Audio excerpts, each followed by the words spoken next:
Welcome back to day 5 of our 13 days, 13 holy nights. It's a poetic contemplation series, and you're welcome to join in every night. I'm showing up to share a poem that I feel resonates with the theme of the evening. The 13 holy nights is a tradition within the Anthroposophical philosophy that was developed by Rudolf Steiner. You can check it out.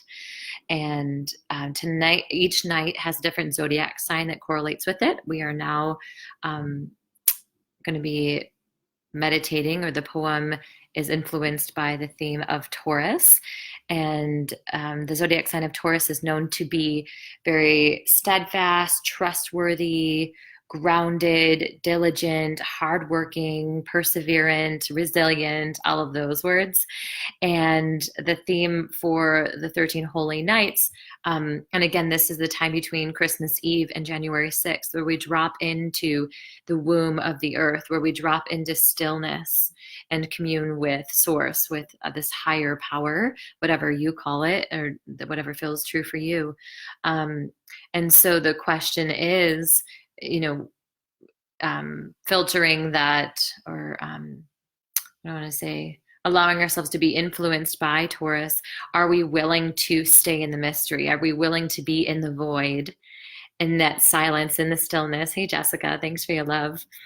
Are we willing to be in that, that womb of mystery where we don't have the answers, but we trust in the divine, that the divine has a plan, and that we can create in concert with the divine, that there's this co-creation that's possible. At least that's part of my belief system. So, but I find that most people are going into the New Year's a little premature with their New Year's resolutions, that there's not really enough time to steep in silence and listen for what wants to arise. So I find most people's resolutions, they fall short pretty fast and they fizzle out fast because there's a lack of clarity and real depth to what really wants to emerge in the new year. And of course, it's great to have goals that are great to tackle, and that's fine. But I personally want to follow a resolution practice that has a lot of depth to it, that has a lot of dedication and devotion. And that kind of dedication and devotion can, in my opinion, only manifest if I'm willing to sit and allow what wants to arise and emerge within my body and within my soul and the voice of spirit.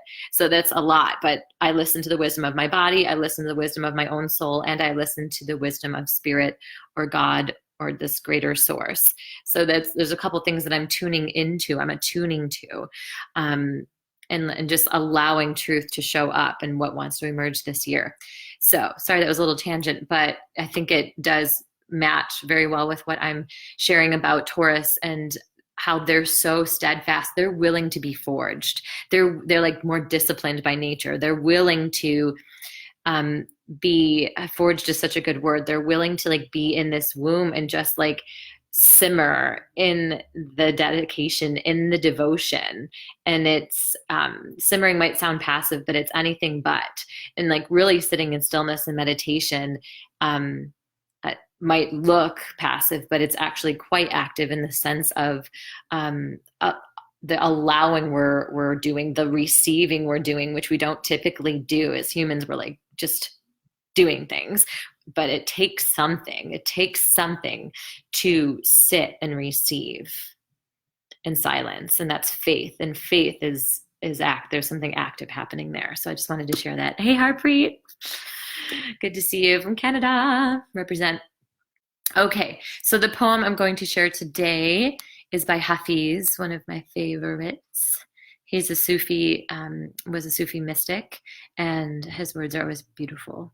So here it is. Feel free to take a seat somewhere where you can drop in, feel your body, soul, your essence drop into this sweet space, this timelessness that is so present in this little window of time between Christmas Eve and January 6th. And as you drop in, take a couple of cleansing breaths and allow the words of this poem just to resonate as they will and evoke what they evoke, piggybacking on what I was just sharing. My eyes so soft. Don't surrender your loneliness so quickly. Let it cut more deep. Let it ferment and season you as few human or even divine ingredients can. Something missing in my heart tonight has made my eyes so soft, my voice so tender, my need of God absolutely clear. And I love how this speaks to it says loneliness or something missing. I think there's this eternal longing. I'll speak for myself, like as being also, I'm made of flesh, but also made of spirit. And I spoke to that on, was it night number 2, I think, with Pisces. Pisces is all about the paradox of that we're both, as human beings, we're both flesh and spirit. And I think that there's this eternal longing of the spirit to return home to source. And so, yeah, I think that that's the loneliness, that's something missing. And if we can sit with it, I think that's what's being begged of us. Can we sit and steep in the silence and the stillness and allow whatever needs to arise? Maybe it's part of what wants to emerge in the new year for 2020, but also maybe it's this real deep acknowledging of connection to God and the hunger that we have for connection with God, with Source, with Great Spirit, and how nourishing that is when we're in connection with it, and then noticing that the missingness of it, maybe running around too much, too fast, getting things done, which has its place in our human lives. But that's why this beautiful 13-day practice is so valuable. It's this absolute reset of the nervous system. It's a reset for the soul. It's a reset in connection with our own soul and with the Great Spirit and with God.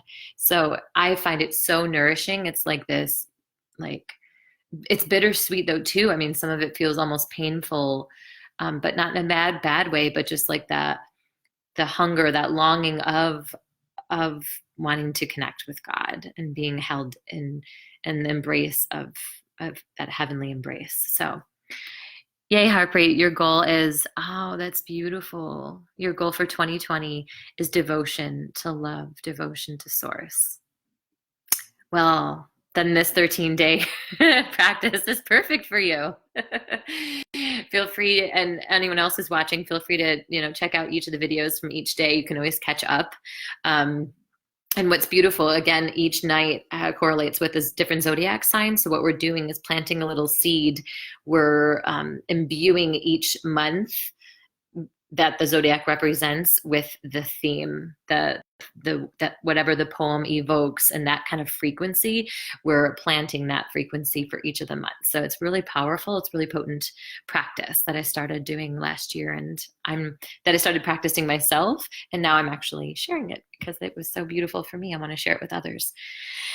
So there's that. So I hope you enjoyed today's poem. I always share it in the post section so you could check it out. And if you have any questions or comments or anything else that touched you about this series or this poem or this theme, feel free to throw it out in the comments. I'd love to hear from you. All right, everyone, have a wonderful night. Bye-bye.